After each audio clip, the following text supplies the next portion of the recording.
আসসালামু আলাইকুম সবাইকে। কেমন আছেন আপনারা সবাই? আশা করছি সবাই খুব ভালো আছেন।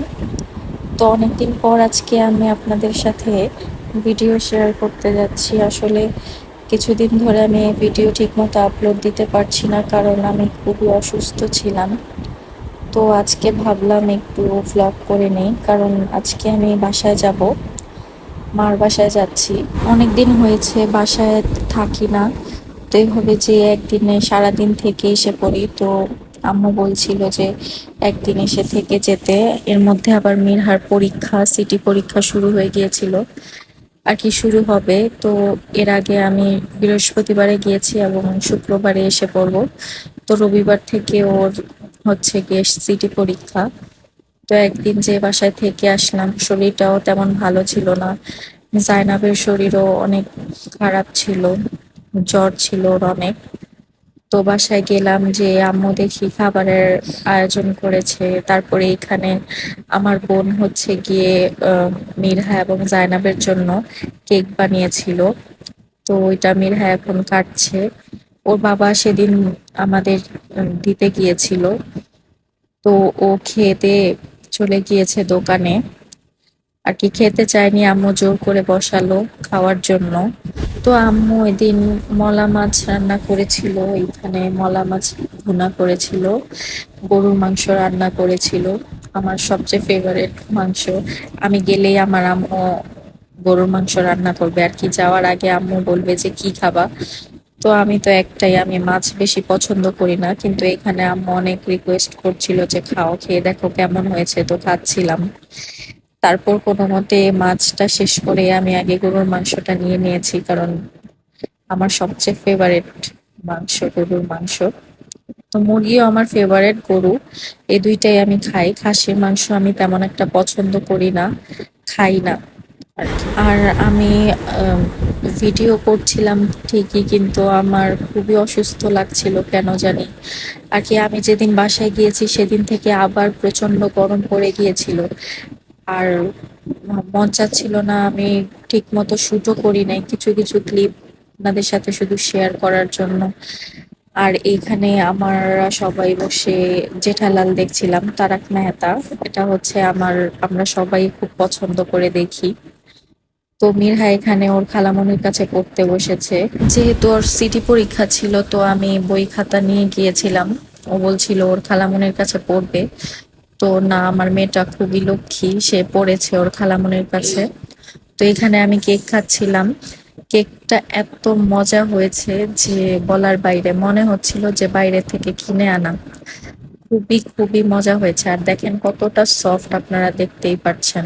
তারপর বিকেল বেলা আম্মু বলছিল যে কি খাবা, তো আমি বলছি যে পায়েস রান্না করো। আমার খুবই আর কি, আমি পায়েস খেতে খুব ভালোবাসি। তো এখানে আম্মু আমার জন্য পায়েস রান্না করছিল মাটির পাতিলে। তো ফার্স্টে দুধ দিয়ে দিয়েছে, তারপর এখানে সুগন্ধি চাল, চিনি গুঁড়া যেটা, সেটা দিয়ে দিল। তো এখন এই চালটা গলা পর্যন্ত ভালোভাবে দুধের মধ্যে বলকাতে হবে। আমার আম্মুর হাতের এই পায়েসটা খেতে যে এত মজা, যে আমি আপনাদেরকে বলে বোঝাতে পারবো না। খুবই মজা হয় আমার আম্মুর হাতের এই পায়েসটা। আর এখানে এখন দিয়ে দিবে গুঁড়ো দুধ। আর এখানে গুঁড়ো দুধটা অ্যাড করলে এটার টেস্টটা কিন্তু আরো দ্বিগুণ বেড়ে যাবে। আর এখানে আপনারা নিশ্চয়ই খেয়াল করেছেন যে কোনো চিনি দেওয়া হয়নি, কারণ চিনি যদি এখন দিয়ে দেয় তাহলে চালটা আর গলবে না। তো চালটা গলার পরে একবারে চিনি দিতে হবে। আর এখানে আম্মু হচ্ছে চিনিও দিবে এবং গুড়ও দিবে, দুটোই অ্যাড করবে, কারণ পায়েসের মধ্যে যদি একটু গুড় না দেওয়া হয় তাহলে ভালো লাগে না খেতে।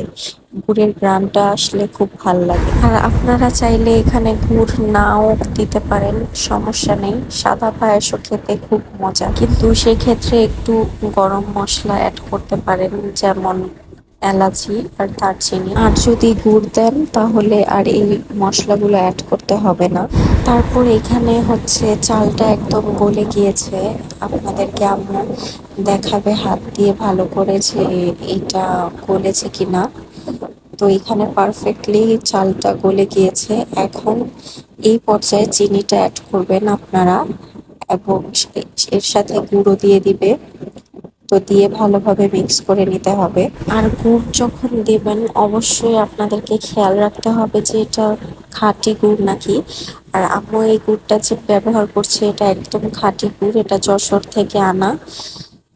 তো অনেক সময় দেখা যায় যে গুড়ের কারণে দুধটা ফেটে যায়, তো এটা একটা রিস্ক হয়ে যায়। তো আপনারা চেষ্টা করবেন যে খাঁটি গুড় ব্যবহার করার জন্য। তো ক্ষীরটা একদম রেডি, নাড়াচাড়া দিয়ে চুলা থেকে নামিয়ে ফেলবে। আর এইখানে হচ্ছে আমার বোন মিট বক্স বানিয়েছে, ওর হাতের মিট বক্স আমার খুব ভাল লাগে। তো ওই এর আগে যখন আমি এসেছিলাম বাসায় তখন ও মিট বক্স বানিয়েছিল। তো আজকেও আমি বললাম আমার জন্য মিট বক্স বানাতে, তো বানিয়েছে। এখানে সন্তান নাস্তা দিয়েছে আম্মু, কাঁঠাল, তারপরে হচ্ছে আম, কাঁচা মিঠা আম যেটা, এটা আমাদের গাছের আম, তারপর মিট বক্স, পায়েস। তো সব কিছু খেয়ে আমার পেট একদম ভরে গিয়েছিল। আর মিট বক্সটা যে এত মজা হয়েছে যে আমি আপনাদেরকে বোঝাতে পারবো না। দেখেন এর মধ্যে আবার ও চিজও দিয়েছে, অনেক অনেক ইয়াম্মি হয়েছিল।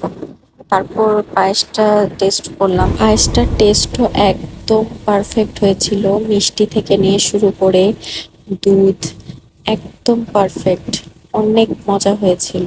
এইখানে দেখেন মিট বক্সটা চেটেপুটে একদম খাওয়া শেষ। এখানে আমরা সবাই একসাথে খাচ্ছিলাম, আমি, আমার দুই বোন, মিরহা। ফার্স্টে মিরহা খেতে চায়নি, কিন্তু আমাদের খাওয়া দেখে ওরও একদম খেতে মন চেয়েছে এবং ও খেয়ে দেখে এটা খালি আলু থেকে আরো বেশি মজা। তো ওই দিন রাত হয়ে গিয়েছিল, তারপর আর কোনো শ্যুট করিনি। তো পরের দিন দুপুর থেকে আমি আবার শ্যুট করছি। তো আমার ভিডিও করতে এত আলসেমি লাগে যে আমি ভিডিও করতে ভুলে যাই, আমাকে মনে করায় দেয় আমার বোন যে আচ্ছা তুমি কি ভিডিও করবে না, তুমি কি শ্যুট করবে না। তো এখানে আমার আম্মু দুপুরে মিঠার বাবা আসছিল, তো এখানে আজকে রান্না করেছে বিরিয়ানি, গরুর মাংসের বিরিয়ানি। তো ওটা খাচ্ছিলাম।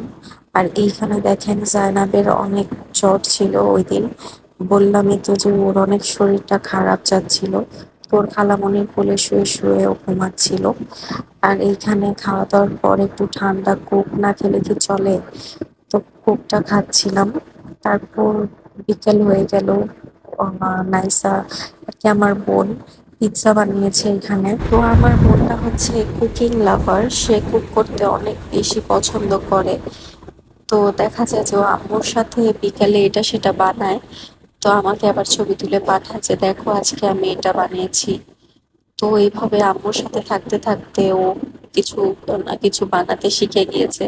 তো আমি আসলে আবার ও এগুলি বানায়। তারপরে আমি ওই দিন রাত্রে বাসায় এসে পড়েছিলাম, কারণ জায়নাবের যেহেতু শরীরটা খারাপ ছিল, তার মধ্যে মিঠারও পরীক্ষা, তার জন্য আমি একদিন থেকে বাসায় আবার ব্যাক করি। তো এখানে বাসায় আসার পর কত কাজ দেখেন, এখানে কাপড় ব্যাগের মধ্যে, তারপরে এই বিছানার এই অবস্থা, এখন এগুলো পরিষ্কার করব। আসলে মার বাসায় যাওয়ার সময় মাত্র 2টা ব্যাগ নিয়ে গিয়েছি, আর আসার সময় দেখেন কতগুলি ব্যাগ আমার হয়েছে। আর এইটা সব সময় সবার ক্ষেত্রেই হয় যে মার বাসায় যাব, ছোট ব্যাগ নিয়ে আসবো বড় ব্যাগ নিয়ে, এটাই নিয়ম। আর এটা শুধু আমার ক্ষেত্রে না, এটা হচ্ছে পুরো মেয়েদের ক্ষেত্রেই হয় যে বাবার বাসায় যাবে 1টা 2টা ব্যাগ নিয়ে, কিন্তু আসবে হচ্ছে 4-5টা ব্যাগ নিয়ে।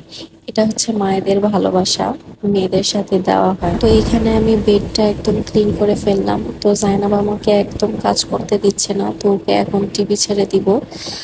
কারণ আমি যখন কাজ করিও আমার পিছে পিছে একদম ঘুরতে থাকে, কান্না করতে থাকে, কোলে নাও কোলে নাও।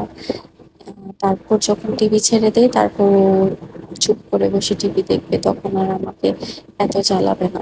তো ওকে এখন টিভি ছেড়ে দিয়ে বাকি কাজগুলো আমি এখন সেরে নিব।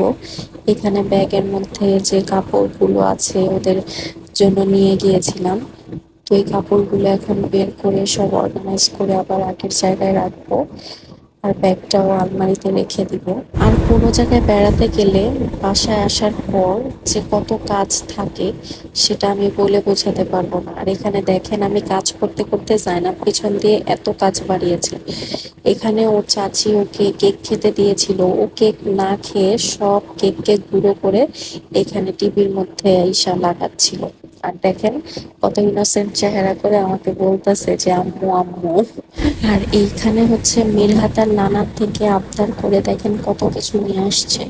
এটা সব সময় হয়, বা নানা বাসা থেকে আসার সময়ও এই চিপস চকলেট না নিয়ে আসবে না বাসা থেকে। এখানে ওর পছন্দের সব চিপস, তারপর বিস্কিট, তারপরে হচ্ছে কোকো ক্রাঞ্চ সব নিয়ে আসছে। সব সময় যখন নানি বাসায় যাবে এরকম চকলেট চিপস নিয়ে আসবে নানার থেকে আবদার করে, তো কালকেও নিয়ে আসছে দেখেন।